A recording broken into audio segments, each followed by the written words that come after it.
Sahabat Irman Hidayah, bayangkan saat jasad telah dibaringkan di liang lahat, tanah menutup perlahan, dan keheningan menjadi saksi terakhir ucapan kita di dunia.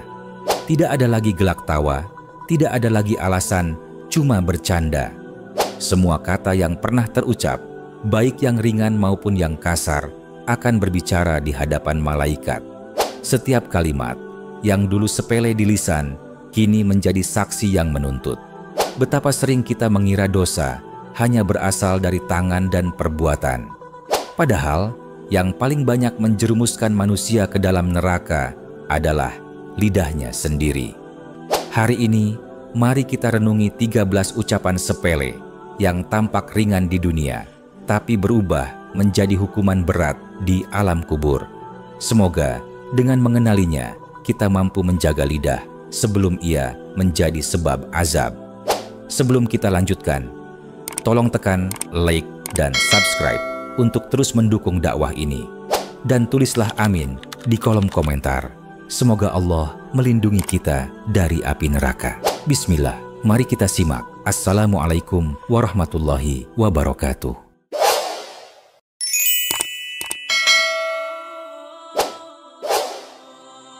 Mengucapkan kata kotor atau makian ringan. Dasar bodoh, anjir, gila. Kata-kata yang terdengar biasa, bahkan sering diucapkan sambil tertawa. Tapi di sisi Allah, setiap makian adalah luka bagi hati seorang hamba.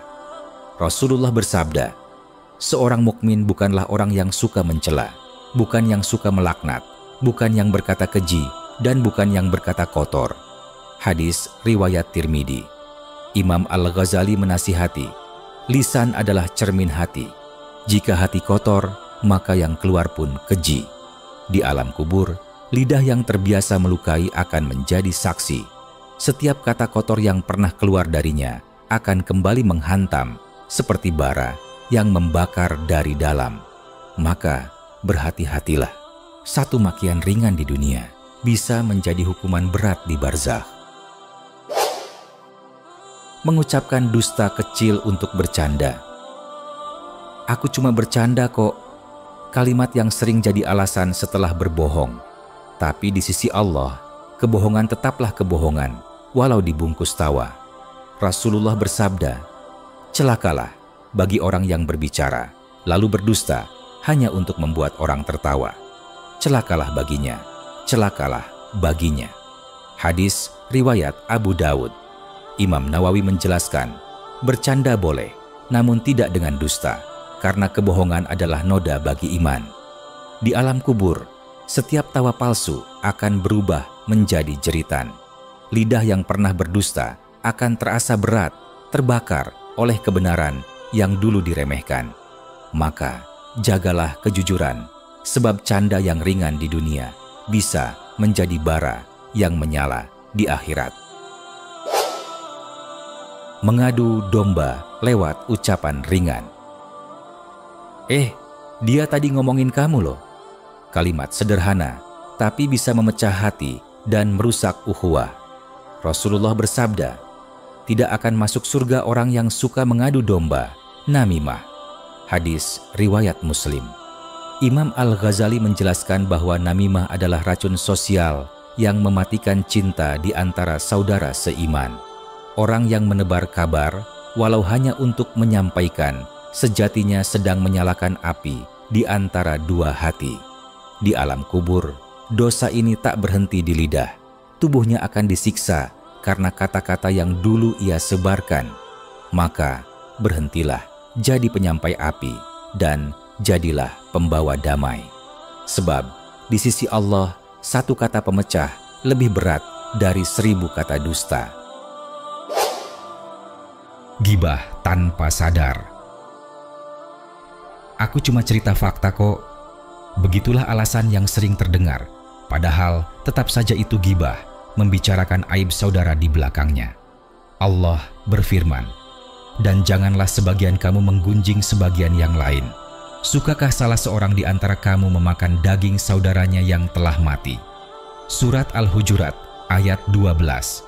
Imam Nawawi menjelaskan, Ghibah adalah menyebutkan sesuatu tentang saudaramu yang ia tidak suka meski benar adanya.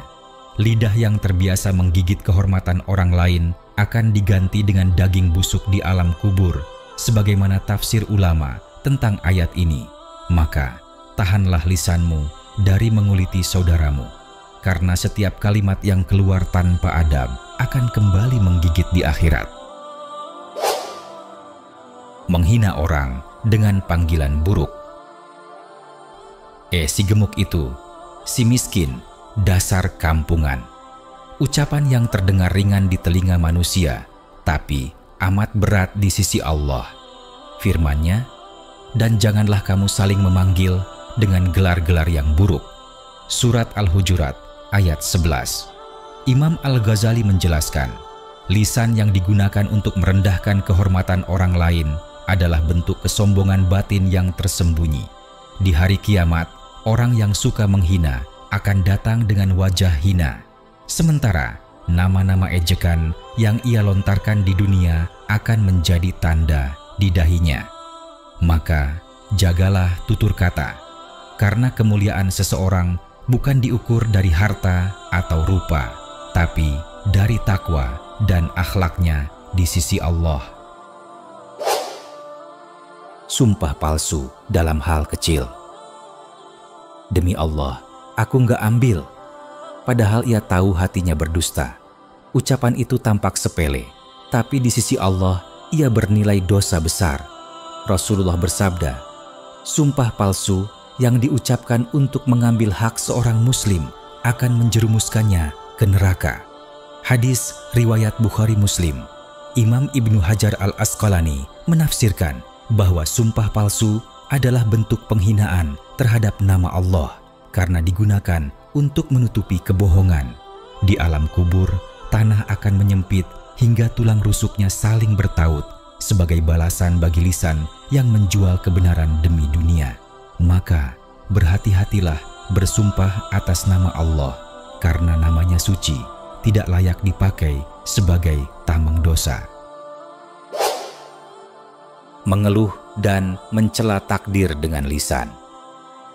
Kenapa sih hidup gue begini? Udah nasib sial. Kalimat yang sering terucap saat kecewa, tapi di sisi Allah itu bentuk protes terhadap takdir. Rasulullah bersabda, sesungguhnya Allah berfirman, anak Adam menyakitiku, ia mencela waktu, padahal aku adalah waktu. Di tangankulah segala urusan. Hadis riwayat Bukhari Muslim. Imam Al-Ghazali menjelaskan, mengeluh pada takdir berarti tidak ridha dengan keputusan Allah.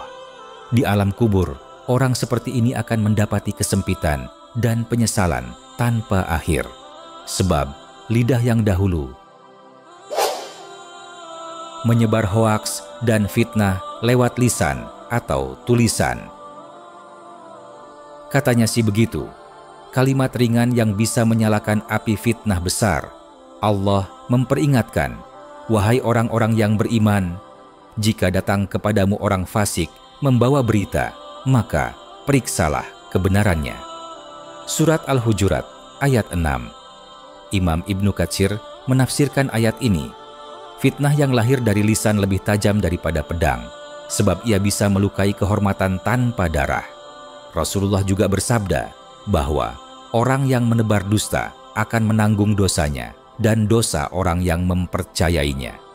Di alam kubur, setiap kata bohong akan menjadi bara yang membakar lidah dan tenggorokannya. Maka, sebelum berbicara atau membagikan sesuatu, pastikan ia benar. Sebab, lisan dan jari-jari kita akan menjadi saksi di hadapan Allah kelak. Membicarakan urusan Allah tanpa ilmu. Kayaknya Allah nggak adil. Kalimat yang tampak sepele, tapi bisa menghancurkan iman seseorang. Allah berfirman, dan janganlah kamu mengatakan terhadap Allah sesuatu yang tidak kamu ketahui. Surat Al-Baqarah ayat 169.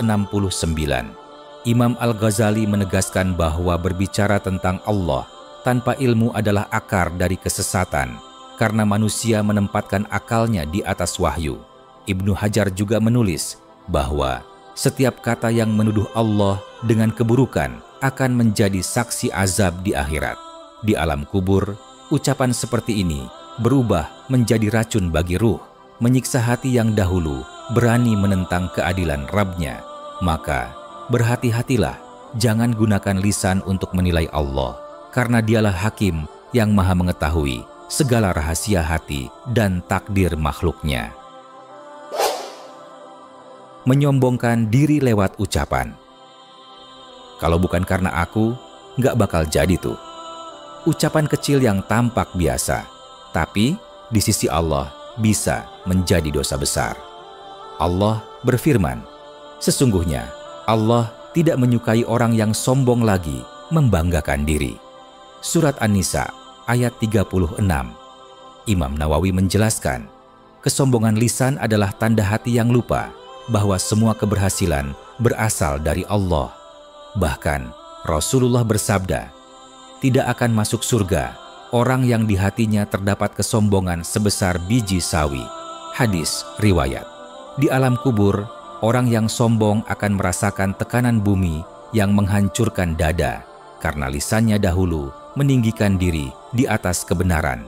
Al-Ghazali menulis, kesombongan adalah pakaian iblis. Siapa yang memakainya akan dibakar dengan api yang sama. Maka, tundukkanlah hati dan ucapkan, semua ini dari Allah. Menghina ulama atau orang saleh.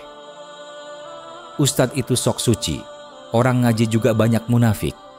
Kalimat yang tampak ringan, tapi bisa menjadi sebab kebinasaan. Rasulullah bersabda, barang siapa memusuhi waliku, maka sungguh aku telah mengumumkan perang terhadapnya. Hadis riwayat Bukhari.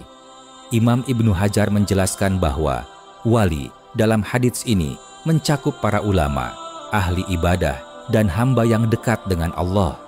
Menghina mereka berarti menghina kehormatan yang Allah sendiri muliakan. Imam Al-Ghazali juga menegaskan, lisan yang merendahkan ulama sama saja dengan menutup pintu ilmu dan hidayah bagi dirinya sendiri. Di alam kubur, ucapan seperti itu berubah menjadi siksaan batin, karena lidah yang dulu mencaci kebenaran kini dipaksa mengakui kebesaran mereka yang ia hina. Maka jagalah lidahmu, sebab kadang satu ejekan kepada orang saleh bisa menjadi sebab Allah berpaling selamanya. Tidak menjaga ucapan saat marah. Aku talak kamu, aku nggak butuh pertolongan Allah. Dua kalimat yang sering lahir di puncak amarah, tapi bisa menghancurkan segalanya. Rasulullah bersabda, sesungguhnya seorang hamba mengucapkan satu kalimat yang membuat Allah murka tanpa ia pikirkan, lalu ia dilemparkan ke dalam neraka sejauh antara timur dan barat. Hadis riwayat Bukhari Muslim. Imam An-Nawawi menjelaskan bahwa marah adalah ujian terbesar bagi lisan. Saat hati terbakar, syaitan meniupkan bisikan agar manusia tergelincir lewat kata-kata. Imam Al-Ghazali menulis dalam Ihya Ulumiddin, lisan adalah pedang dua mata. Satu kata bisa menghapus amal bertahun-tahun. Maka diamlah ketika marah, karena seringkali bukan tangan yang membunuh hubungan, tetapi lidah yang tak terjaga. Dan di alam kubur, setiap kata kasar itu akan menggema kembali, menjadi cambuk bagi jiwa yang dulu tak mampu menahan amarahnya. Tidak bersyukur atas nikmat, malah mengeluh. Hidupku kok susah terus ya? Ucapan yang tampak biasa, namun bisa menjadi duri tajam di hadapan Allah. Sebab setiap keluhan tanpa sabar adalah bentuk kecil dari kufur nikmat. Allah berfirman, jika kamu bersyukur, pasti aku akan menambah nikmat kepadamu. Tetapi jika kamu kufur, sesungguhnya azabku sangat pedih. Surat Ibrahim ayat 7. Imam Al-Qurtubi menafsirkan ayat ini. Keluhan terhadap takdir adalah bentuk penolakan terhadap hikmah Allah. Sedangkan Imam Ibnu Hajar menambahkan, lidah yang sering mengeluh akan menumbuhkan hati yang gelap. Mengeluh memang ringan, tapi setiap kata itu menolak rahmat yang sedang berjalan di atas kita. Di alam kubur, mereka yang tidak bersyukur akan kehilangan cahaya. Ruhnya gelisah karena semasa hidup tidak ridha pada takdir. Maka, gantilah keluhan dengan pujian, karena syukur bukan hanya di lisan, tapi di hati yang yakin bahwa setiap ujian adalah bentuk cinta Allah yang tersembunyi. Sahabat Irman Hidayah, betapa kecilnya lidah, namun betapa besar dampaknya. Ia bisa menjadi jembatan menuju surga atau jurang yang menjerumuskan ke neraka. Setiap kata yang keluar tidak pernah hilang, semuanya tercatat rapi oleh malaikat pencatat amal. Allah berfirman, tiada suatu ucapan pun yang diucapkannya melainkan ada di dekatnya malaikat pengawas yang selalu hadir. Surat Qaf ayat 18. Imam Al-Ghazali berkata, lisan adalah cermin hati. Jika hati baik, lisannya akan memancarkan kebaikan. Jika hati rusak, lisannya menjadi racun. Maka jagalah lidah, karena satu kalimat bisa menjadi sebab selamatnya engkau di hari pengadilan. Rasulullah mengingatkan, barang siapa beriman kepada Allah dan hari akhir, hendaklah ia berkata baik atau diam. Hadis riwayat Bukhari dan Muslim. Semoga Allah menjadikan lisan kita lembut dalam zikir, terjaga dari dusta, dan menjadi saksi kebaikan bagi kita di hadapannya kelak.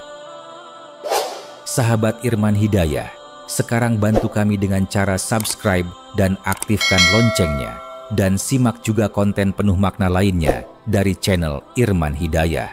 Tekan like dan tulis amin di kolom komentar. Semoga Allah mengampuni dosa kita dan keluarga kita, melimpahkan rahmat-Nya, serta menyatukan kita kembali di surganya yang penuh kebahagiaan. Jangan lupa bagikan video ini kepada keluarga, sahabat, dan orang-orang yang kamu cintai, karena bisa jadi hidayah itu datang melalui tanganmu. Terima kasih telah menyimak hingga akhir. Wassalamualaikum warahmatullahi wabarakatuh.